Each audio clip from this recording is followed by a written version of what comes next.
നമുക്ക് വീടിൻ്റെ ഓരോ ദിക്കിലും വർഷാവർഷം എല്ലാ ചൈനീസ് ഇയറിലും ഓരോ പുതിയ നക്ഷത്രങ്ങൾ നിലവിലൊരു നക്ഷത്രം നിൽക്കുകയും ഈ ഒരു ടൈം ആകുമ്പോൾ ആ നക്ഷത്രം അവിടെ നിന്ന് മാറി മറ്റൊരു നക്ഷത്രം ആ ഭാഗത്തേക്ക് വരികയും ചെയ്യുമെന്ന് പറയുന്നുണ്ട്. അപ്പോൾ അത് നിങ്ങൾക്ക് ഒത്തിരി പ്രോഗ്രാംസ് കണ്ടിട്ട് നിങ്ങൾക്ക് എല്ലാവർക്കും അത് മനസ്സിലായി. നിങ്ങൾക്കത് ജീവിതവുമായിട്ട് നോക്കുമ്പോൾ അത് ശരിയാണെന്ന് നിങ്ങൾക്ക് ബോധ്യപ്പെട്ടിട്ടുമുണ്ട്. ഇനി ഇതേപോലെ തന്നെ വ്യക്തികളെയും ഈ ഓരോ വർഷവും ഈ നക്ഷത്രങ്ങൾ ചേഞ്ച് ആകുന്നതനുസരിച്ച് അവരെ സ്വാധീനിക്കും. അത് ഓരോ വ്യക്തിയുടെയും കുവാ നമ്പർ അനുസരിച്ചിട്ടായിരിക്കും ആ വ്യക്തിയെ സ്വാധീനിക്കുന്നത്. 1980 മാർച്ച്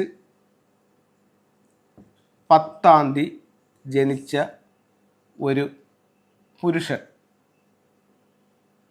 അതായത് മെയിൽ, ഇദ്ദേഹത്തിൻ്റെ കുവാ നമ്പർ എത്രയാണെന്നുള്ളതാണ് ചോദ്യം. അപ്പം ഇദ്ദേഹത്തിൻ്റെ കുവാ നമ്പർ കണ്ടുപിടിക്കാനായിട്ട് വർഷം 1980 അപ്പോൾ 8 + 0 = 8 തന്നെ. ഇത് പുരുഷൻ്റെ ആണ്. പുരുഷൻ്റെ എന്ന് പറയുന്നത് ഇദ്ദേഹത്തിൻ്റെ പേര് മനു എന്നാണ്. 1980 ജനിച്ചു. അപ്പോൾ ഇത് അവസാനത്തെ 2 ഡിജിറ്റുകൾ നിങ്ങളെ കൂട്ടുന്നു 80. 8ഉം 0 കൊണ്ട് കൂട്ടുമ്പം 8 തന്നെ കിട്ടും. എന്നിട്ട് ജെൻസിനാണെങ്കിൽ 10ൽ നിന്നും ഈ 8നെ മൈനസ് ചെയ്യും. അപ്പോൾ എത്ര കിട്ടും? 2 കിട്ടും. അപ്പം ഇദ്ദേഹത്തിൻ്റെ കുവാ നമ്പർ എത്രയാണ്? 1980 ജനിച്ചൊരു വ്യക്തിയുടെ കുവാ നമ്പർ എത്രയാണ്? കുവാ നമ്പർ 2 ചില ആൾക്കാർ ചോദിക്കുന്നുണ്ട്, ഇത് വർഷാവർഷം ചേഞ്ച് ആവുമോ എന്ന് ചോദിക്കുന്നുണ്ട്. ഒരു കാരണവശാലും ചേഞ്ച് ആകില്ല. കാരണം എന്ന് പറയുന്നത് ഈ ഡേറ്റ് ഓഫ് ബർത്ത് നമുക്കിനി ഒരിക്കലും മാറില്ലല്ലോ. നമ്മുടെ ഡേറ്റ് ഓഫ് ബർത്തിനെ ബേസ് ചെയ്തിട്ടാണല്ലോ നമ്മൾ ഇത് എടുത്തിരിക്കുന്നത്. അതുകൊണ്ട് കുവാ നമ്പർ നമുക്ക് ഒരിക്കലും മാറില്ല. അപ്പം ഈ വ്യക്തിയുടെ കുവാ നമ്പർ 2. അപ്പം 2 കുവാ നമ്പറുള്ള ഒരു വ്യക്തിയെ സംബന്ധിച്ചിടത്തോളം ഇദ്ദേഹത്തിന് 2025 എങ്ങനെയായിരിക്കും എന്ന് വെച്ച് കഴിഞ്ഞാൽ ഇദ്ദേഹത്തിന് സാമ്പത്തികമായിട്ട് നേട്ടമുള്ള ഒരു വർഷമായിരിക്കും. അപ്പോൾ ഇപ്പോൾ ഞാനിത് കുവാ നമ്പർ കണ്ടുപിടിക്കുന്ന ഒരു മെത്തേഡ് പറഞ്ഞു തന്നു. നേരത്തെ പല വീഡിയോകളിൽ ഇത് ഞാൻ പറഞ്ഞിട്ടുണ്ട്. അപ്പോൾ അത് നിങ്ങൾക്ക് വേണമെങ്കിൽ കൂടുതൽ കണ്ടുകൊണ്ട് ഇതിനെ മനസ്സിലാക്കാം. ഇപ്പോൾ ഇത് പറയുന്നു. ഇനി ഇത് സ്ത്രീക്കാണെങ്കിൽ ഈ ഒരു മെത്തേഡിൽ വ്യത്യാസമുണ്ട്. അതായത് ഇത് 1900 ഇതേ ഡേറ്റിൽ ജനിച്ച ഒരു പെൺകുട്ടിയാണെന്ന് വെക്കുക, ഒരു സ്ത്രീ ആണെന്ന് വെക്കുക. ഇദ്ദേഹത്തിൻ്റെ ഈ പെൺകുട്ടിയുടെ പേര് ലക്ഷ്മി എന്നാണ്. ലക്ഷ്മി. അപ്പോൾ ഇദ്ദേഹത്തിൻ്റെ കുവാ നമ്പർ എടുക്കുമ്പോൾ അതും ഇതുപോലെ തന്നെ ലാസ്റ്റ് 2 ഡിജിറ്റിൽ കൂട്ടുന്നു. 8 + 0 8 വരും. ഇവിടെ 10ൽ നിന്നാണ് മൈനസ് ചെയ്തിരുന്നതെങ്കിൽ, അതായത് 10 എന്ന് പറയുന്ന ഒരു കോമൺ സംഖ്യ, അതിൽ നിന്ന് ഈ കിട്ടിയ സംഖ്യയെ മൈനസ് ചെയ്തു. അപ്പോൾ നമുക്ക് 2 കിട്ടി. ഇവിടെ സ്ത്രീക്കാണെങ്കിൽ അത് എത്രയാണോ ഈ കിട്ടുന്നത് ഈ നമ്പറിൻ്റെ കൂടെ 5 പ്ലസ് ചെയ്യും. അപ്പോൾ 8ഉം 5ഉം 13 വരും. 13 വീണ്ടും കൂട്ടും. 1 + 3 4 വരും. അപ്പോൾ ഈ ലക്ഷ്മിയുടെ കുവാ നമ്പർ എത്രയാണ്? ലക്ഷ്മിയുടെ കുവാ നമ്പർ വന്നിട്ട് ലക്ഷ്മിയുടേത് 4. അപ്പം ഒരേ ഡേറ്റിൽ ജനിച്ച സ്ത്രീക്കും പുരുഷനും 2 രീതിയിലാണ് കുവാ നമ്പറിൻ്റെ കാൽക്കുലേഷൻ വരുന്നത്. ജെൻസിന് കുവാ നമ്പർ 2 വന്നപ്പോൾ ലേഡീസിന് കുവാ നമ്പർ 4 വന്നത്. ഈ രീതിയിൽ കണക്കാക്കും. അപ്പം ഈ 4 വന്ന ലേഡിക്ക് ഈ വർഷം 2025 എങ്ങനെയായിരിക്കും എന്ന് ചോദിച്ചു കഴിഞ്ഞാൽ ഇവർക്ക് ഈ വർഷം തൊഴിൽപരമായിട്ട് നല്ല ഉയർച്ച ഉള്ളൊരു വർഷമായിരിക്കും. അപ്പോൾ കുവാ നമ്പർ എത്ര കുവാ നമ്പർ ഉണ്ടെന്ന് ചോദിച്ചു കഴിഞ്ഞാൽ 9 കുവാ നമ്പർ ഇല്ല, 8 കുവാ നമ്പറുകളേ ഉള്ളൂ. അതായത് 1 2 3 4 5 എന്ന് പറയുന്നൊരു കുവാ നമ്പർ ഇല്ല. അത് ഇതിനെ കൂട്ടി വരുമ്പോൾ 5 കിട്ടുകയാണെന്നുണ്ടെങ്കിൽ അത് പുരുഷനെ അത്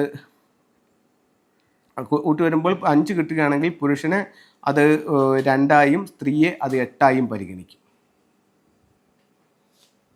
അപ്പോൾ കുവാ നമ്പർ 5 വന്നാൽ അതിന് 2ഉം 8ഉമായി പരിഗണിക്കും. അത് കഴിഞ്ഞിട്ട് 6 7 8 9. അപ്പോൾ ഈ 5 എന്ന് പറയുന്നൊരു കുവാ നമ്പറില്ല, അത് 2ആയോ 8ആയോ പരിഗണിച്ച് അതിനെ എങ്ങനെ ക്ലിയർ ചെയ്യും.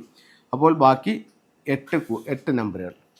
അതിൽ 1ന് ഈ വർഷം എന്താണെന്ന് ചോദിച്ചു കഴിഞ്ഞാൽ 1 കുവാ നമ്പറുകാർക്ക് ഈ വർഷം പറ്റിപ്പിന് സാധ്യത ഉള്ളൊരു വർഷമാണ്.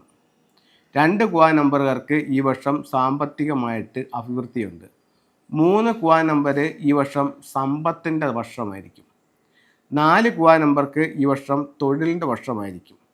6 കുവായ നമ്പർ ഉള്ളവർക്ക് ഈ വർഷം വിദ്യാഭ്യാസത്തിന് കൊള്ളാം, വിവാഹത്തിന് കൊള്ളാം, അങ്ങനെ ഒരു നക്ഷത്രമാണ്. 7 കുവായ നമ്പർ ഉള്ളവർക്ക് ഈ വർഷം എന്ന് പറയുമ്പോഴത്തേക്ക് 6 കുവായ നമ്പർ ഉള്ളവർക്ക് ഇവിടെ വിദ്യാഭ്യാസത്തിൻ്റെ വർഷമല്ല.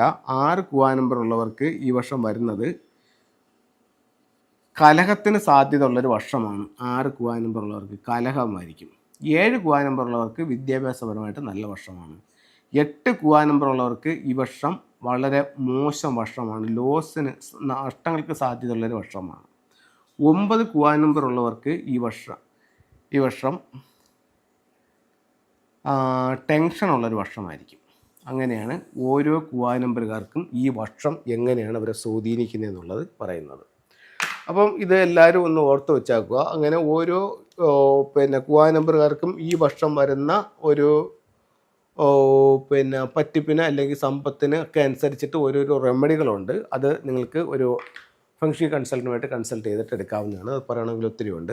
അപ്പോൾ അങ്ങനെ ചെയ്യാവുന്നതാണ്. ഇനി നമുക്ക് ചില ടൂളുകളിലേക്ക് പോകാം. ഇത് ഒരു ക്രിസ്റ്റൽ ട്രീ ആണ്. ഇത് നമ്മളുടെ വീട്ടിൽ, ബെഡ്റൂമിൽ, ലിവിങ് റൂമിലൊക്കെ ഇത് വയ്ക്കാം. ഇത് ആ അറ്റ്മോസ്ഫിയറിലുള്ള നെഗറ്റീവായിട്ടുള്ള ഊർജ്ജത്തെ വലിച്ചെടുക്കുകയും എപ്പോഴും ഒരു പോസിറ്റീവ് എനർജി തരികയും ചെയ്യുന്നതാണ്.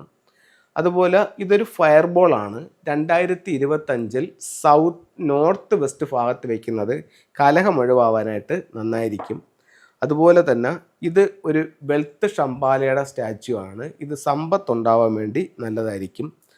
അതുപോലെ ഇതൊരു വിക്ടറി ഹോഴ്സ് ആണ്. ഇത് നമുക്ക് പേര്, പ്രശസ്തി, വിജയം ഉണ്ടാക്കാനായിട്ട് നല്ലൊരു ടൂളായിരിക്കും. ഇത് പിയാവോയുടെ പേരാണ്. ഇത് നമ്മളുടെ സമ്പത്തിനെ നിലനിർത്താൻ വേണ്ടി ഉപയോഗിക്കുന്ന ഒരു ടൂളാണ്. അപ്പോൾ ഇത്തരത്തിലുള്ള ഓരോ ടൂളുകളും നിങ്ങളുടെ ജീവിതത്തിൽ ഒത്തിരി നേട്ടങ്ങളുണ്ടാക്കും. നിങ്ങൾക്ക് എല്ലാവർക്കും ഇതൊന്ന് ഉപയോഗിച്ച് നോക്കാവുന്നതാണ്. എല്ലാവർക്കും എല്ലാ ഐശ്വര്യങ്ങളും ഉണ്ടാവട്ടെ എന്ന് പ്രാർത്ഥിച്ചുകൊണ്ട് നിർത്തുന്നു. നന്ദി, നമസ്തേ.